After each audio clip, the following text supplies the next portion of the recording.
શરૂ કરીએ. અહીંયા ડેલ્ટા ટીવી બરાબર કેટલો આવ્યો? 0.37° ઇઝ ઇક્વલ ટુ 0.37 કેલ્વિન. એટલે કેલ્વિન ને સેલ્સિયસ બંનેમાં ડિફરન્સ સરખો હોય એ આપણે વાત કરતા હતા. હવે બીજું શું આપ્યું છે? તો પાણીનું ઉત્કલન બિંદુ 500 ગ્રામ પાણીમાં કેટલો સુક્રોઝ ઉમેરવો જોઈએ? તો 500 ગ્રામ પાણી, એનો સંકેત કયો થશે? W1 ઇઝ ઇક્વલ ટુ 500 ગ્રામ, મતલબ દ્રાવકનું દળ. હવે W2 એટલે કોનું દળ થાય?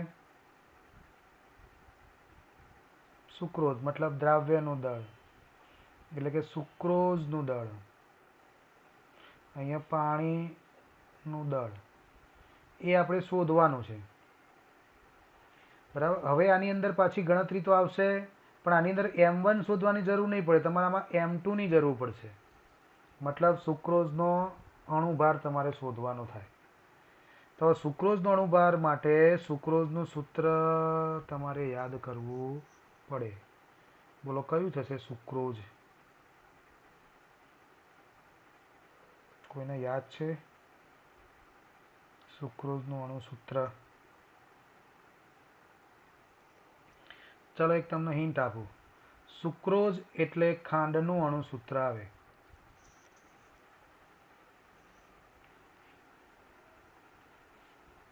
ચલો ખાંડ કઈ રીતે બને છે?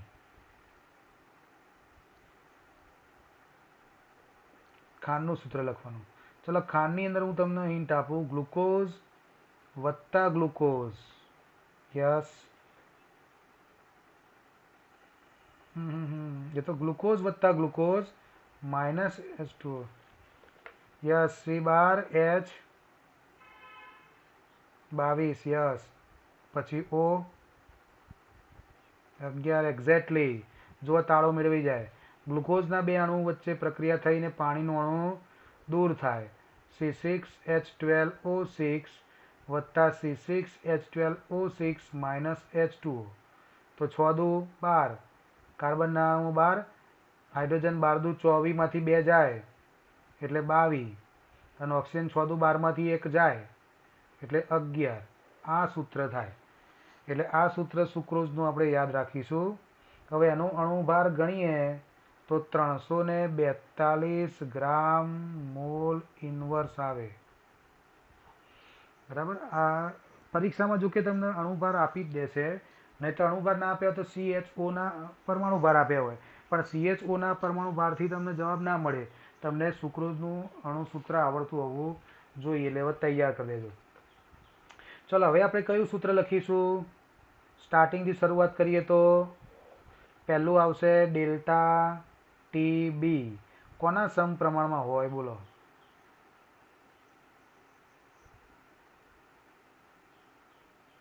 Molality. Yes. M, small m, કારણ કે તાપમાન છે એટલે મોલારિટી ના આવે. હવે ડેલ્ટા TB છે, ચલન કાઢી નાખીએ તો કયો અચળાંક મુકાશે?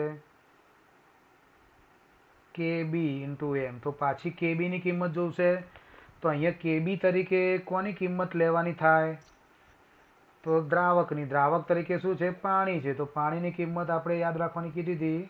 કેટલી આવે? 0.58 આવશે કે 52 હશે? 0.52. 0.52. ચલો એકમ kelvin, KG, mall inverse. Yes, mall inverse આ એનો એકમ છે, બરાબર. કેબીની કિંમત 0.52 તમારે યાદ રાખી દેવાની. કેબી પાણીની. તો અહીંયા મળ્યું KBM. ચલો એના પછી આગળ સૂત્ર મૂકવું હોય તો delta TB is equal to KB ગુણ્યા M એટલે મોલાલિટી એટલે 1000 ગુણ્યા દ્રાવ્યનું દળ એટલે શું આવે? W2. નીચે દ્રાવ્યનું આણ્વીય દળ M2 ગુણ્યા દ્રાવકનું દળ W1 ગ્રામમાં, કારણ કે ઉપર આપણે 1000 લખી દીધા છે એટલે, બરાબર. તો આ એનું સૂત્ર છે. આમાંથી આપણે કોને સૂત્ર કરતા કરવાના છે? બોલો કોને સૂત્ર કરતા કરીશું? M2 કરવાના છે. રકમ વાંચો બરાબર. શું લખ્યું છે? સુક હા, કેટલો સુક્રોઝ ઉમેરવો જોઈએ, મતલબ W2 તમારે શોધવાનો છે. તો W2 ને સૂત્ર કરતા કરીએ તો ડેલ્ટા TB ના ગુણાકારમાં M2 ગુણાકારમાં W1 નીચે જાય KB ઇન્ટુ 1000. એટલે હવે ડેલ્ટા TBની કિંમત અહીંયા કેટલી છે? 0.37. M2 ની કિંમત 342. W1 ની કિંમત 500 ગ્રામ. W1 એટલે દ્રાવક પાણી. KB ની કિંમત પાણી માટે 0.52 ગુણ્યા 1000. બરાબર. આનો ફાઇનલ જવાબ લઈએ તો 121.7 ગ્રામ આવે. બરાબર. એકમો જોવા હોય, એકમો ગણવા હોય, કઈ રીતે એકમો ઉડે? તો 0.37 શું છે? TB, એનો એકમ આવે કેલ્વિન. 342 શું છે? M2, આણ્વીય દળ, ગ્રામ પ્રતિ મોલ ઇનવર્સ. 500 ગ્રામ. નીચે 0.52 KB, KB નું એકમ થાય kg મોલ ઇનવર્સ. બરાબર. હવે નીચે 1000 મૂક્યા છે, તો આ જે 1000 શેના માટે મૂક્યા છે? આ જે kg છે એ kg ને અહીંયા આપણે ઉપર આના ગ્રામ લખ્યા છે, તો એ ગ્રામની જગ્યાએ ઉપર આપણે kg કરી દઈએ તો અહીંયા કશું એકમ લખવાની જરૂર નથી. બરાબર. આ kgમાં એકમ લીધો છે એટલે આપણે ઉપર kg લખી દઈએ તો નીચે 1000 જતો રહે. 0.500 લખી શકાય. એટલે 0.500 લખી એટલે ઉપર kg લખાય. તો kg ઉડી ગયા, મોલિનર્સ ઉડી ગયા, અને કેલ્વિન ઉડી ગયા, એટલે વધુ g. તો W2 બરાબર 121.7 g થાય. કોઈ વખતે આપણે એકમ ભૂલી જઈએ તો આ રીતે ગણતરી કરી દેવાની ફિઝિક્સમાં અને કેમેસ્ટ્રીમાં. એકમોના પણ છેદ ઉડી જાય. બરાબર. તો આ રીતે તમને જવાબ 2.10નો મળી ગયો. હવે એના પછી આપણે આગળ એક બીજો દાખલો લઈએ. 2.11.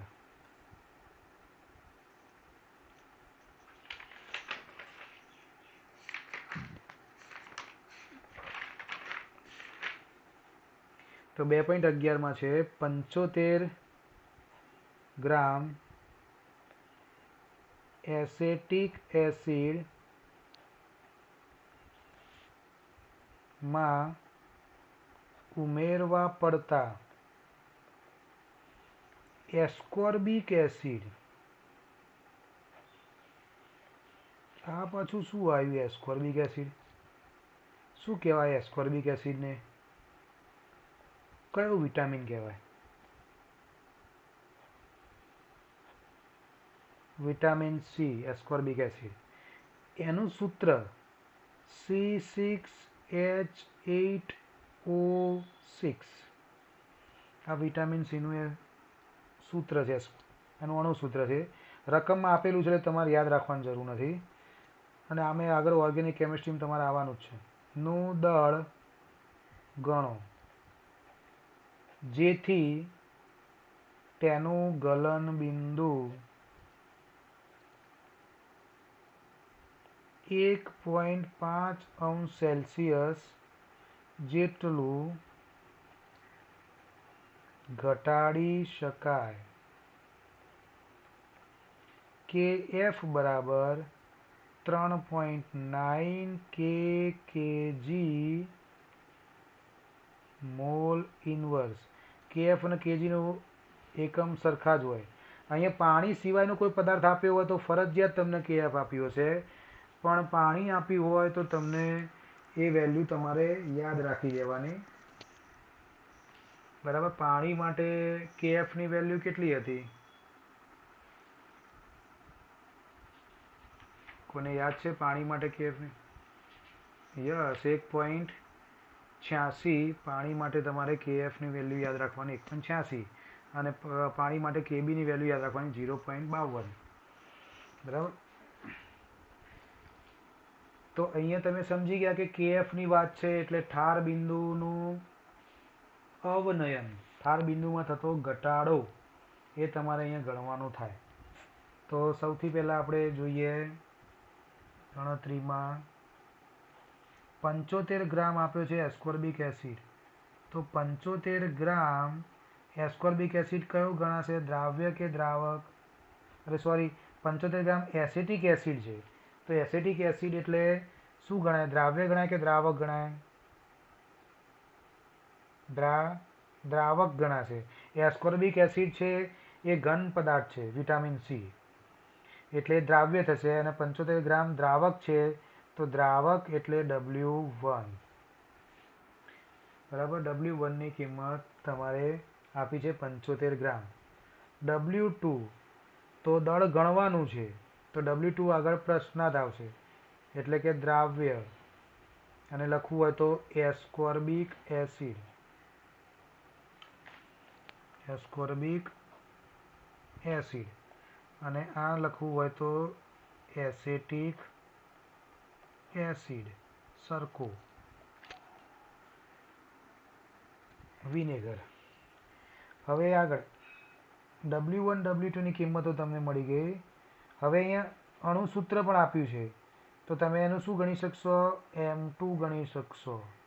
તો M2 એનો કેટલો આવશે, 176 ગ્રામ મોલ ઇનવર્સ. કારણ કે 12 છગી 72 ને 8 80 અને 16 છગી 96, 80 ને 96 એટલે 176 ગ્રામ મોલ ઇનવર્સ.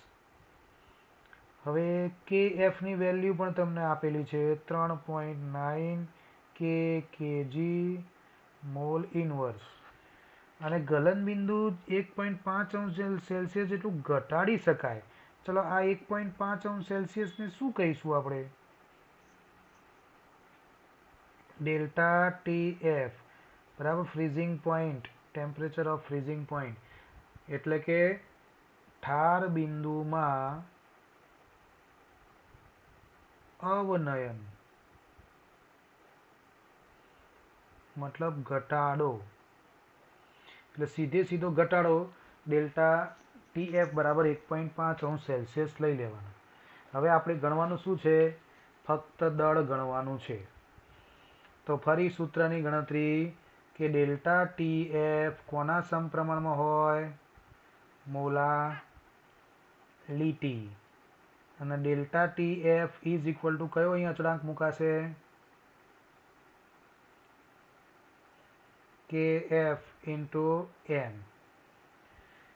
માટે ડેલ્ટા TF KF ગુણ્યા મોલાલિટીનું સૂત્ર 1000 ગુણ્યા અહીંયા દ્રાવ્યનું દળ એટલે W2 ભાગ્યા દ્રાવ્યનો આણ્વિક દળ M2, અને પછી આવે દ્રાવકનું દળ W1 એ ગ્રામમાં.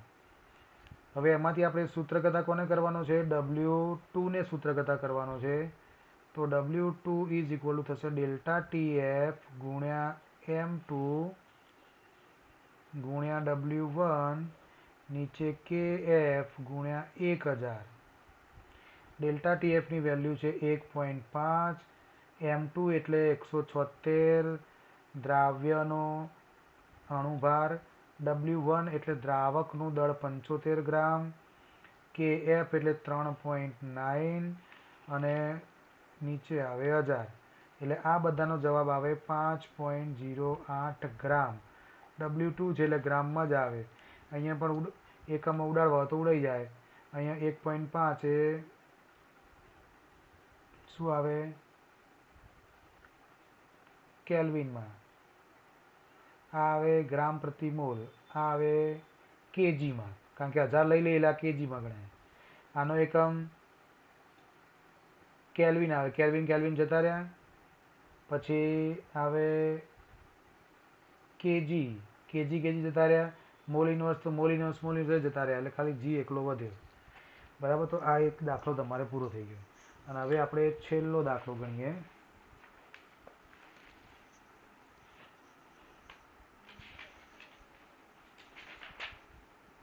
છેલ્લો દાખલો આવે 2.12.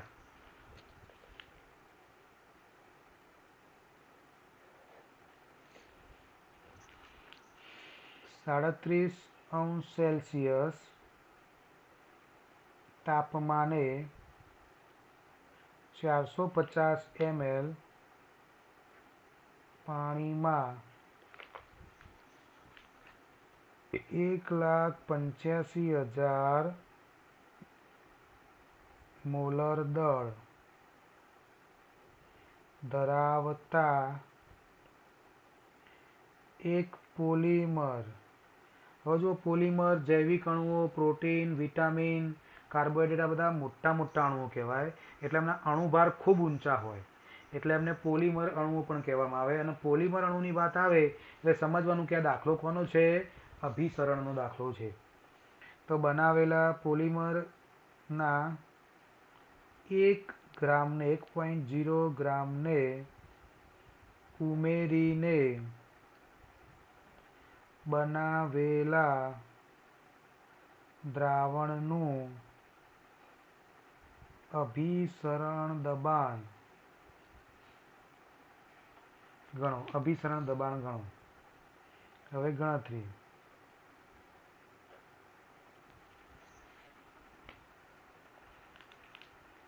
ચલો સૌથી પહેલા આપણે જોઈએ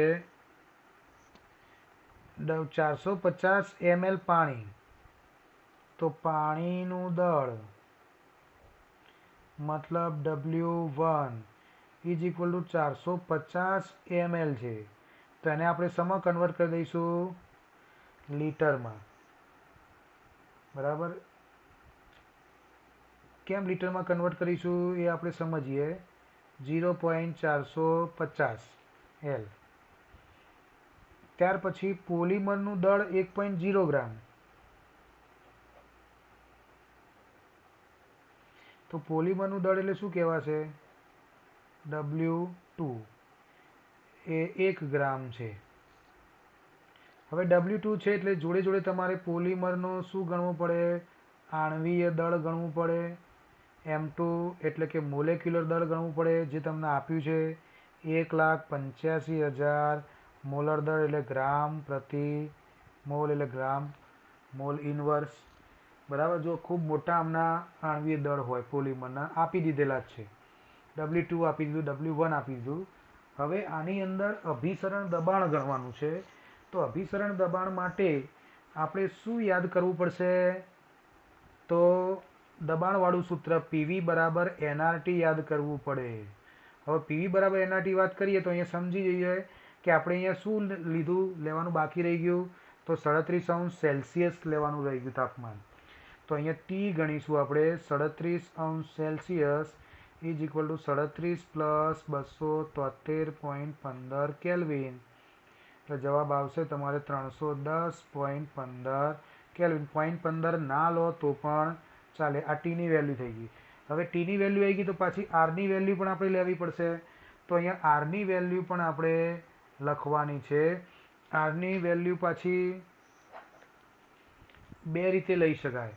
અહીંયા આપણે 8.314 ગુણ્યા 10³ pascal litre kelvin inverse mole inverse આ એ લીધો છે આપણે બીજો એકમ. તો આ પાસ્કલમાં છે. પાસ્કલના બદલે આપણે જો બાર લઈએ તો એ બાર કેટલી આવે? 0.083 bar litre kelvin inverse mole inverse. આ બે આરના વેલ્યુઓ છે. તો જ્યારે પાસ્કલમાં જવાબ લાવવાનો હોય તો તમે આ વેલ્યુ લેવાની, બારમાં જવાબ લેવાનો હોય તો આ વેલ્યુ લેવાની. અહીંયા રકમમાં કોઈ ચોખવટ એમને કરી નથી એટલે આપણે પાસ્કલમાં જવાબ લેવા માટે આ વેલ્યુ ગણતરી કરીને લાયેલા છે બુકમાં પાછળ. પણ તમે આ લઈને બી ગણી શકો, પણ એ જવાબ તમારે શેમાં આવે? બારમાં આવે. 10⁵ જેટલો ડિફરન્ટ છે બાર અને પાસ્કલમાં. 1.001 ગુણ્યા 10⁵ એવી વેલ્યુ થાય. 1 બાર બરાબર એટલા પાસ્કલ થાય. એટલે પાસ્કલની વેલ્યુ ઊંચી આવે, બારની વેલ્યુ નીચી આવે. તો અહીંયા આપણે આ જ ગણતરી કરીશું કારણ કે બુકમાં જવાબ આ રીતે સેટ કરેલો છે. તો PV બરાબર nRT છે. હવે આનો એકમ બી જુઓ, ગોખવાનો નથી. આમાં આરને સૂત્ર કરતા કરો તો PVના નીચે કોણ જતું રહે? NT જતા રહે. તો આના એકમો લખવાના. માનો કે પીનો એકમ મેં પાસ્કલ લીધો તો પાસ્કલ, વીનો એકમ લીટર તો લીટર, પછી એનનો એકમ એન એટલે શું થાય મોલ, એટલે મોલ ઉપર લાવી દઈએ એટલે મોલ ઇન્વર્સ. તાપમાનનો એકમ કેલ્વિન, કેલ્વિન ઉપર લાવીએ એટલે માઇનસ કેલ્વિન થઈ જાય. એટલે આરનો એકમ ગોઠવાનો નથી. અને પીની કિંમત માનો કે 12માં લઈએ તો 12 લીટર કે ઇન્વર્સ મોલ ઇન્વર્સ થાય. અહીંયા વેલ્યુ 0.083 થઈ જાય. બરાબર. આગળના દાખલામાં આપણે 0.083 વેલ્યુ લીધી હતી, પણ એ 12માં લીધી હતી. હવે પીવી બરાબર એનઆરટીમાં આપણે સૂત્ર કરતાં કોને કરવાનું છે? પીને. તો મતલબ શું થાય? એન આર ટી નીચે વી થાય. અને અહીંયા પી એટલે અભિસરણ દબાણ લેવાનું છે. એટલે અભિસરણ દબાણ એટલે કઈ સંકેત આવે? પાઈ. તો પાઈ બરાબર એન આર ટી અપોન વી થાય. હવે પાઈ બરાબર એન આર ટી અપોન વી છે તો સૂત્રમાં એનની કિંમત મૂકી દઈએ. એન એટલે મોલ, અને મોલ એટલે દ્રાવ્યનું દળ W2 ભાગ્યા એનું આણ્વીય દળ M2 ગુણ્યા વી એમના એમ, આર પણ એમના એમ, ટી પણ એમના એમ, અને અહીંયા પાઈ પણ એમના એમ. હવે શોધવાનું શું છે? અભિસરણ દબાણ, મતલબ પાઈ જ શોધવાનું છે. એટલે સૂત્રમાં કશું આઘું પાછું કરવાનું નથી. W2ની જગ્યાએ કિંમત મૂકી દઈએ તો W2ની કિંમત કેટલી આવશે? 1 ગ્રામ. આરની કિંમત કેટલી આવશે? 8.314 ગુણ્યા 10⁻³ અને ટેમ્પરેચર આવે 310.15 અને નીચે M2 આવે 1,85,000 ગુણ્યા વીની કિંમત 0.45 અથવા 450. એકમો લઈએ તો એક કયો એકમ હતો? W2 એટલે ગ્રામ. 8.314 કયો હતો? પાસ્કલ ઇન્ટુ લીટર ઇન્ટુ કે ઇન્વર્સ ઇન્ટુ મોલ ઇન્વર્સ. અને આ એકમ કયો હતો? ટી, મતલબ કેલ્વિન. નીચે લખવું ગુણ્યા કે. હવે છેદમાં 1,85,000 ગ્રામ પ્રતિ મોલ ઇન્વર્સ, ગ્રામ મોલ ઇન્વર્સ 0.450 લીટરમાં. હવે એકમ તમે જુઓ, ગ્રામ ગ્રામ જતો રહ્યો, લીટર લીટર જતા રહ્યા,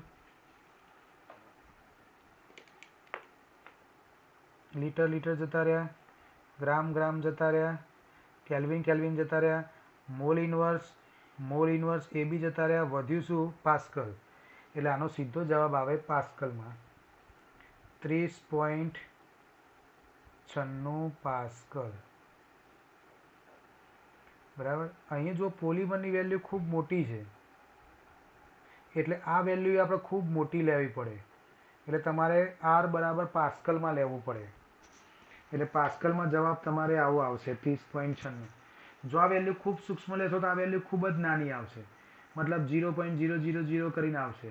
આમાં 5.30માં કાપી દેવાના, એટલો એનો જવાબ થાય. તો અહીંયા પાઈની કિંમત આવે 30.96 પાસ્કલ. તો આ 4 ગુણધર્મો આપણે સંખ્યાત્મક ગુણધર્મો હતા, એ સંખ્યાત્મક ગુણધર્મો અહીંયા આપણે પૂરા થાય છે. એટલે હવે આપણે છેલ્લે એક જ ટોપિક બાકી રહે છે ચલાવવાનો, અસામાન્ય મોલર દળ. 1/2 અવયવ, એના પણ પાછા દાખલાઓ છે, એટલે પછી આપણું પ્રકરણ પૂરું થઈ જાય. પણ થોડોક મુદ્દો ટાઈમ લઈને સમજવો પડે એવો છે, એટલે એની ચર્ચા આપણે કાલે કરીશું. પણ હાલ પૂરતું અહીંયા આપણે આટલી વસ્તુ ક્લિયર કરી. હવે જે તમારે ચાલી ગઈ છે બધી વસ્તુઓ કમ્પ્લીટ તૈયાર રાખજો. લગભગ અડધા ચેપ્ટરનો તો આપણે ટેસ્ટ લેવાઈ ગયો છે. પણ આ જે 4 મુદ્દા ભણ્યા એવા 4 મુદ્દા છે કે નીટ અને JEEમાં તો આમાંથી ક્વેશ્ચન હોય ને હોય જ. અને બહુ સિમ્પલ છે. એક ફિઝિકલ કેમિસ્ટ્રીનું એક બેઝિક ચેપ્ટર કહેવાય, અને એ આપણને આવડતું હોવું જોઈએ, એને સમજેલા હોવું જોઈએ. આખું ચેપ્ટર સમજણ ઉપર છે, કશું આમાં ગોખવાનું નથી. બધા બેઝિક સિદ્ધાંતોને આધારે વસ્તુઓમાં વધઘટ થાય છે. એટલે હું હવે એવું ધારું છું કે તમને બધાને અત્યાર સુધી અહીંયા સુધી તો કમ્પ્લીટ બધાને ખબર પડી ગઈ હશે. હવે કાલે આપણે બાકીનો એકમ પૂરો કરી દઈએ. એના પછી સ્વાધ્યાયના પ્રશ્નોમાં તમને જ્યાં જ્યાં તકલીફ પડી હોય એ તકલીફ તમે મને મેસેજ કરજો તો આપણે એ તકલીફોનું નિવારણ આગામી લેક્ચરમાં કરી દઈશું. અને પછી સમગ્ર ચેપ્ટર આધારિત એમસીક્યુનો ટેસ્ટ લઈશું. એ એમસીક્યુ એ આખા પાઠમાંથી જ લઈશું. મતલબ આખા પાઠમાંથી લઈએ એટલે તમને બધા સૂત્રો અને બધાના એકમો, બધાની સરખામણી બધું કમ્પ્લીટ મોઢે થઈ જાય, આખું ચેપ્ટર તૈયાર થઈ જાય પછી તમને એમસીક્યુ આવડે. મોસ્ટલી નીટ અને જેડબલઈમાં પૂછ્યા હોય એવા એમસીક્યુનો આપણે સમાવેશ કરીશું અને જે નહીં આવડે એનું પછી આપણે સોલ્યુશન કરીશું. બરાબર, તો આજનું કામ અહીંયા આપણે હવે પૂરું કરીએ છીએ. બરાબર, આ બંને લેક્ચરના રેકોર્ડિંગ મેં કરેલા છે એટલે રેકોર્ડિંગ હું યુટ્યુબમાં અપલોડ કરી દઈશ એટલે જેને રિવિઝન કરવું હોય એને કામમાં આવશે. બરાબર, તો અહીંયા રેકોર્ડિંગ હું અહીંયા પૂરું કરું.